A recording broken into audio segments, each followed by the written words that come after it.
Karibu Homesport kwa taarifa za kimichezo. Pia usisahau kusubscribe na kushare na kucomment kwenye channel yetu. Asante. Sasa nataka tuulize wachambuzi hapa, katika haya majina ya wachezaji ambao Simba wameachana nao na kuwapa bonge moja la thank you, ni mchezaji gani ambaye katika hali tu ya kawaida hakutendewa haki na viongozi wa Simba? Nikianza na Hans Raphael katika listi hiyo ambayo imewekwa hadharani.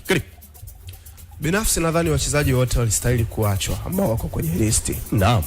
Kimtazama Barua amemaliza mkataba wake, of course alikuwa kwa mkopo nje.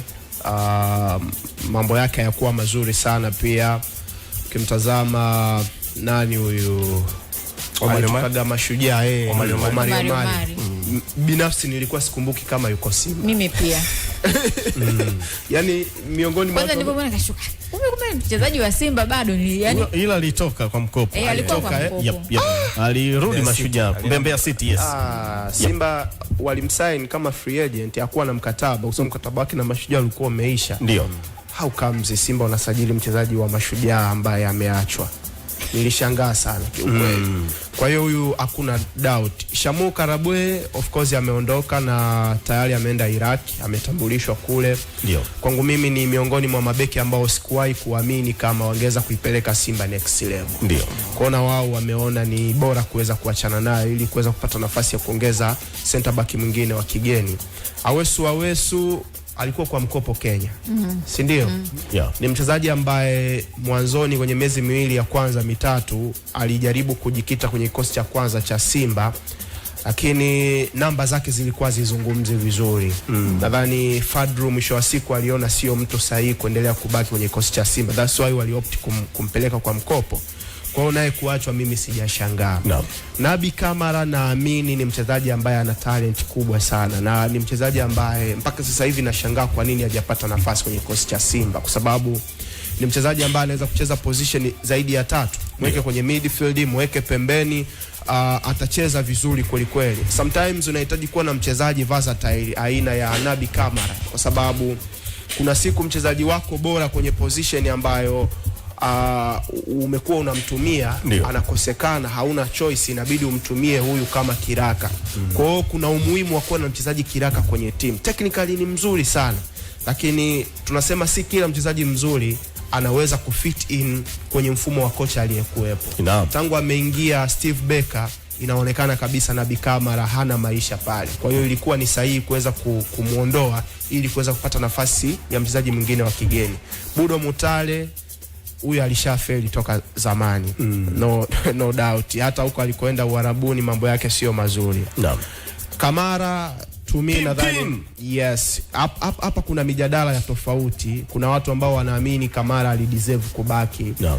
Lakini mimi niamini kwamba Simba wanahitaji kupata kipa bora zaidi ya Kamara. Naam. Ule msimu juzi kwangu mimi alikuwa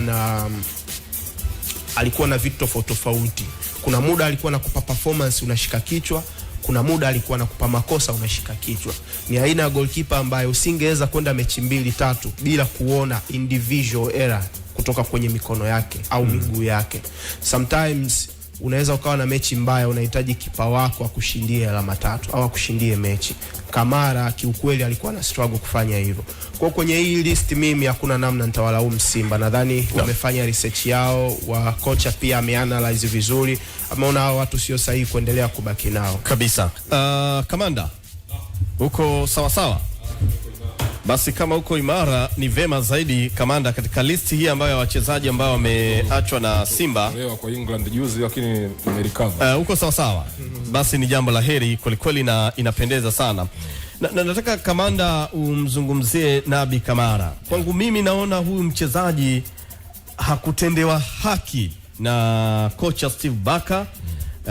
Niliamini na imani yangu inaniambia kwamba anastahili kuendelea kuwepo katika kikosi cha Simba, lakini viongozi wamefanya maamuzi ambayo wameyafanya. Hakupewa game time, lakini wengi wetu hapa tunaamini ubora wake. Sasa Hansi ametoa hapo angalizo kwamba hakufiti katika mfumo wa mwalimu, lakini kuna wachezaji ambao ukiwatazama nao pia walikuwa na struggle katika kikosi cha Simba msimu uliopita. Kwanza kwenye hilo basi lako. Naam. Natumaini kuna siti moja, kwa sababu kuna siti moja imebaki, kwa sababu na mimi napanda kwenye hilo basi. Karibu. Lakini nitakuwa nachelea kidogo kumshushia lawama zote Steve Barker. Ndio. Kuna kitu mimi niliwahi kukisema na nitakirudia leo. Kuna pattern ambayo ukiangalia kwenye usajili wa baadhi ya wachezaji Simba msimu uliopita unaweza kuiona. Pattern ni kitu kinachojirudia rudia. Yeah. Kwa mfano kama ukiwa na design t-shirt kama hiyo, ukiweka pambo moja alafu ukalirudia rudia, hiyo ni pattern. Ni muundo. Sawa. Ukiangalia usajili ambao ulifanywa mwanzoni kabisa wakati tunaambiwa kwamba aliyesimamia usajili ni Fadlu Davids. Naam. Asilimia kubwa ya wale wachezaji ambao Fadlu aliwasajili hawakuja kupata nafasi Simba. Especially baada ya kuondoka. Jonathan Soa, Mohamed Bajabir, Anthony Mligo, huyo Nabi unaweza kumtaja hapo. Sawa. Ndio. Ni asilimia karibu ya wachezaji wote hao. Sasa it's quite possible kwamba kocha yeye amepewa maelekezo kwamba bwana huyu sisi hatuna mpango naye, kwa hiyo you might as well not use him. Lakini ambacho sitakuamini ni kwamba hana uwezo. Unajua sometimes pia makocha hata kwa mfano ingekuwa hivyo kweli kwamba Steve Barker ndo amesema kwamba hamuhitaji fit kwenye mpango wake. No. Makocha wakati mwingine wanaweza wasikubali kile mchezaji anachokiofa kwa sababu zao. Thomas Tuchel anakuambia England hawezi control mechi, lakini ana Kobe Mainoo anamwacha benchi. Umeelewa? Doesn't mean kwamba Kobe Mainoo hajui mpira, lakini yeye ndio kocha, hajui jinsi gani amtumie au ameamua tu kwamba bwana huyu sio mtu ambaye anamprefer, kwa sababu unajua kuna issue ya preference pia. Sawa. Wewe Kavion, wakati leo unaamka asubuhi ulikuwa na t-shirt nyingi lakini ukaprefer kuvaa hiyo hapo. Ulikuwa na kofia nyingi lakini umeprefer hii hapa nyeusi ambayo haina logo yoyote. Kwa hiyo sometimes inaweza kuwa ni issue tu ya preference na makocha, kwa sababu at the end of the day wachezaji wako 11 unajua, na ambao wanaweza kuanza mechi. Kwa hiyo kocha anaweza wakati mwingine asiwe na justification nyingine ya kutomchagua mchezaji zaidi tu ya kwamba bwana mimi consider huyu kwa sababu wako wengi. Lakini sasa Nabi hatujaona kabisa akipewa yani hata dakika zile za kwenye mechi nyepesi zile. Kwa hiyo mimi nadhani it goes beyond issue ya kocha. Wale wachezaji ambao Fadlu aliwasajili wengi klabu haikuwatumia, and I think ni maelekezo ya uongozi. Sawa. George Magunga, naomba tujikite kwa Nabi Kamara kwa sababu ni moja kati ya wachezaji ambao ulikuwa unawazungumzia sifa yake, namna anavyo uwezo wa kupiga pass, uwezo wa kumiliki mpira, na Simba hii ya Steve Barker. Mwisho wa siku mchezaji huyu hajapata nafasi, lakini hapo pia utamzungumzia Pimpin Kamara kwa maamuzi ambayo viongozi wameyafanya na golikipa ambaye amesalia. Hii iko sawa. Tuanze kwanza kwa Kamara. Na wote Kamara, Nabi Kamara, Pimpin Kamara. Tuanze na Nabi. Naam. Yani ni mchezaji mzuri. Na nakumbuka kipindi ambacho anasajiliwa nilikuwa na wasiliana na kamanda. Okay. Alivyohusishwa tu na timu, tukanajaribu kumdadavua mchezaji kiundani zaidi. Unajua mimi naungana na JF kwamba mchezaji anaweza akaachwa ni kwa sababu tu, yani kuna sababu tofauti ambazo zimepelekea mchezaji kuachwa kwenye timu. Sio kila mchezaji ambaye anaachwa basi hawezi kuitumikia hiyo timu. Unajua bado nafikiria kwamba kwa system, kwa maana mfumo ambao unatumika Simba, kwa maana mtindo wa uchezaji ambao unatumika Simba, yani ni kwa namna, yani ni kwa nini Nabi amekuwa nje ya kile ambacho kinazungumziwa? Kwa sababu ukiangalia mfumo ambao unatumika, Simba anatumia viungo watatu washambuliaji katikati ya kiwanja, viungo wawili chini, kiungo mmoja juu, au kiungo mmoja mkabaji chini, viungo wawili juu. Lakini kwa mtindo wao mara nyingi Simba ni aina ya timu ambayo ina possess zaidi, na ndio maana wanaweza control mechi nyingi kwa msimu. Kupossess ni ile timu ambayo inamiliki zaidi mpira, kwa sababu mara nyingi wao wanatumia njia ya kumiliki mpira kwa ajili ya kutengeneza mashambulizi yao, kumuumiza mpinzani na kujilinda pia. Kwa hiyo kama unahitaji kutumia mtindo huu, maana yake unahitaji wachezaji ambao wana uwezo mkubwa sana kiufundi. Na ukiniuliza mimi ndani ya kikosi cha Simba, Nabi ni miongoni mwa wachezaji ambao wako na uwezo mkubwa sana kiufundi. Yaani ile technicality, uwezo wa kupasia, uwezo wa kucheza kwenye pressure kubwa, uwezo wa kucheza kwenye maeneo finyu, na ni mchezaji ambaye sio tu kupasia, alikuwa na ni karibu wachezaji ambao wana uwezo hata kusafiri na mpira.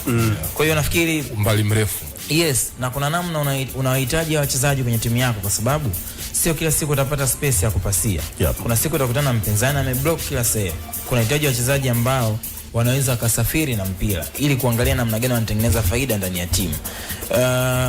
Hata kama kwenye nafasi ya eneo la kiungo ilikuwa ngumu, nafikiri Nabi ni mtu ambaye anaweza akacheza kama left back, mlinzi wa kushoto. Na mimi ukiniuliza kiukweli kabisa, kwa walinzi ambao wako Simba, Kibabage pamoja na Mligo, nafikiri binafsi mimi kwa mtazamo wangu Nabi alistahili kuwa mbele yao. Kwenye ile nafasi ya left back. Kabisa, alistahili kuwa mbele yao. Na hata kwenye eneo la kiungo, bado mimi naamini Nabi alikuwa na uwezo wa kubato na mtu kama Nio Maema au Kante kwenye position ya midfield. Hata Kagoma. Of course kwa Kagoma anakuwa napata mashaka kwa sababu ya uwezo wake katika eneo la kuzuia. Kwa sababu Nabi ni binafsi namuonaga kama ni offensive zaidi. Ni mtu ambaye anafikiria au ana fit kwenye timu ambayo inashambulia zaidi.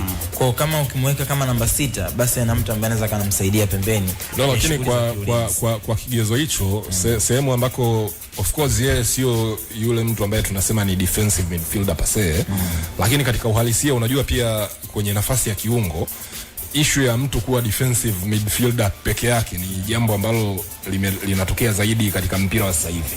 Zamani kiungo ni kiungo. It's either wewe viungo walikuwa wanafanya shughuli zote, unasaidia kwenye kukaba, unasaidia kuiprogress team, na yani viungo specialist ni wale ambao walikuwa ni attacking midfielders per se. So it's either you are attacking midfielder ama wewe ni central midfielder. Na kiufundi I'm sure kuna mechi zingine kwa mfano za hapa ndani za ligi kuu zilikuwa zinahitaji Kagoma, zilikuwa zinahitaji maybe mtu ambaye ni deploying midfielder. So Kante drop chini, alafu labda Kamara na Chama kama advanced wawili. Exactly. No, hata kuwachezesha kwa mfano mtu kama Kante unahitaji watu tunasema kwamba Kagoma hana ile technical ability wakati mwingine. So kuna mechi unaweza kumhitaji Kante awe DM passe, kwa sababu kwa uwezo wake ana uwezo wa kuanzisha mashambulizi kutokea chini, and then next to him unampea na mtu ambaye ni technician ambaye ni Nabi. So matumizi yangeweza kuwa nayo hata kwenye deeper positions. Kwa hiyo mimi huo ndo mtazamo wangu, kwamba unaweza kumwacha mchezaji ni kwa sababu tu binafsi zipo, au kuna sababu za kiutawala zipo, sababu za kiufundi zipo. Lakini Nabi ni miongoni mwa wachezaji ambao walistahili kufanywa kitu bora zaidi ndani ya timu. Na mimi huaga nakinzana sana na wale watu ambao wanakuambia mwalimu ndo mchezaji inawezekana timu inatengenezwa kwenye uwanja wa mazoezi. Na watu wanaamini wachezaji ambao hawachezi labda ni wavivu kwenye uwanja wa mazoezi. Kuna kitu hawafanyi vizuri kwenye uwanja. Kuna kitu hawafanyi vizuri kwenye uwanja wa mazoezi. Unaweza ukapata best players 20 ambao wameperform wote kwenye training, lakini mwisho wa siku unahitaji kuselect wachezaji 11 ambao watakupa balance. Kwenye mechi utatumia 16. Yes, watakupa balance na watakupa ubora kwenye kile ambacho unakihitaji. Lakini kwa Pinpin Kamara, mimi sijiamini kama Pinpin Kamara ni golikipa mbaya. Mimi binafsi. Na hata tukichukua ule msimu wake wa mwisho ambao Hans alikuwa anazungumzia, binafsi naamini Kamara alikuwa amefanya vitu vingi bora kuliko hata makosa ambayo aliyafanya. Kwa sababu tuna highlight makosa. Yes, kuna maeneo kwa position yake na ubora wake na timu anaochezea unatamani afanye bora. Kwa mfano Kamara single handedly alivusha Simba kwenye kwenda kwenye hatua ya makundi. Ile game na performance wonderful performance. Yani kulikuwa na match saving saves kwenye ile mechi ambazo kila mtu alishakubali. Kwa mfano ile chance ya Mabululu ile, huwezi kumlaumu Kamara. Wakati kama uliangalia, and I think ile ingeweza kuwa one of the best saves. Sema ilikuwa ni kwenye mechi ambazo labda ama hiyo tuzo pia kwenye mashindano ya Afrika huwa haipo. Kwa hiyo jambo la msingi ni binafsi naamini mimi, hata ukiniambia tulishaikuwa na mjadala hapa kuhusu Tanja pamoja na Pinpin. Binafsi karata yangu nikampa Pinpin, na Nimempa Pimpin kwa sababu tofauti. Moja ni kwamba ni golikipa ambaye anaendana na mahitaji ya kisasa kwa wakati huu. Lakini pia hata ule msimu ambao watu wengi huenda wanamuhusisha kwamba alichangia timu, alishiriki kuikosesha timu ubingwa. Mimi nitakuwa mwisho kuamini kwa sababu of course alifanya makosa na kuna mechi tunaona magolikipa anafanya makosa, lakini bado katika hizo mechi Simba alikuwa na nafasi ya kufanya vizuri zaidi nje ya makosa ambayo Pimpin alifanya. Mfano mechi ya Coast, mfano mechi ambayo kuna mechi ile ya Coast ambayo kama alifanya makosa mawili akazama goli mawili. Game na Yanga pia ile. Game na Yanga, lakini mechi na Kagera ila walishinda goli 5. Unanielewa? Lakini bado Simba kwenye hiyo michezo au mfano ile mechi ambayo Chasambi anajifunga. Sawa. Fountain Gate. Bado kwenye michezo Simba walikuwa na nafasi ya kufunga magoli mengi zaidi ukifananisha na wale magoli ambayo walifunga. Kwa mfano kama kwenye hiyo mechi ya Fountain Gate, Mkwala na Ateba kuna mpira mmoja. Umeona mnavosema wafunge magoli mengi zaidi. Kuna siku magoli hayaingii. Mnafunga goli moja, goli mbili. Mnahitaji kipa afanye saves mshinde mechi. Kwa mfano mechi ya Coast Simba walitangulia goli mbili. Second half Kamara anatoa goli mbili za wazi. Umeona? Lakini ni makosa ya moja kwa moja mlinda mlango. Ni kweli ni makosa yake. Timu kama Simba, unasikia mamdogo? Ndio. Kwa msimu una analyze makosa ya golikipa. Kati ya mechi ya 50 unakutana na mechi 12 kafanya makosa. Ni changamoto. Unasikia Hans? Makosa ya Kamara yaligharimu Simba point 7 effectively kwenye na zinazidi. Nitakukumbusha hata mechi ya shirikisho, mechi ya kwanza ya Simba wanacheza. Mimi nimezungumzia kwenye ligi tu ambako tunahesabu point. Na hapo kuna mechi nyingine tumesahau. So kuna mistake kwa mfano alifanya kwenye finali away na hapa nyumbani mpaka anagombana na Ngoma half time. Kagoma ndio kwa anamchomesha. Ngoma Fabrice Ngoma. Nilikuwa uwanjani yani naangalia mechi na Almasili magoli mawili away, unakumbuka? Simba wanapoteza magoli lakini yote hakuwa yeye peke yake. Na kwenye hiyo mechi pia you can give him credit, aliwasaidia kwenye penalty pia. Ni kweli alifanya saves lakini magoli yote mawili ni ya kwake. Alifanya makosa. Yaani unajaribu kuanalyze kati ya mechi 50 unakuta mechi 12, 13 kipa kahusika kwenye makosa. Ni changamoto. Kwa hiyo kwako wewe kati hakuwa na consistency ya kufanya vizuri. Ndio changamoto. Kwa hiyo kuna levels. Kwa mfano Ateba akiwa Simba alikuwa anafunga magoli. Lakini ilifika hatua akaona huyu hatutupeleka kule tunakokutaka. Si ndio? Inabidi utafute mshambuliaji ambaye atakuja kufanya zaidi ya kile ambacho Hansi, tupanue huu mjadala kidogo. Kuna msikilizaji huko anaweza kawa na swali lake. Mimi navaa viatu vyake. Anakuuliza Kamara pamoja na Kasal. Hebu tuambie sifa zao hawa. Wana sifa gani? Kamara nadhani footwork yake kwanza. Kamara ni aina ya golikipa ambaye timu ikiwa na mpira anakuwa spareman, anakuwa kama mchezaji wa ziada. Mtabuild vizuri from the back kwa sababu anaweza kutumia vizuri miguu yake, lakini anaweza kusweep. Tuseme labda Simba wameshambulia kwa idadi kubwa ya wachezaji, afu anakamata kwenye counter attack, inapigwa mpira mrefu, mabeki wana struggle kumatch mshambuliaji wa timu pinzani. Kamara atasweep, atatoka kwenye box, ataenda kuintercept hiyo pass kabla haijafika kwa mshambuliaji. Ni aina ya tunasema ni sweeper keeper, na wamekuwa wanafanya hivyo vitu mara kwa mara. Kasali kwenye hiyo unazungumzia footwork? Hapana, footwork ya Kasali ina changamoto. Haya, Kamara anapiga tiki hapo. Sasa tunarudi kwenye kustop michomo. Stopper. Shot stopper.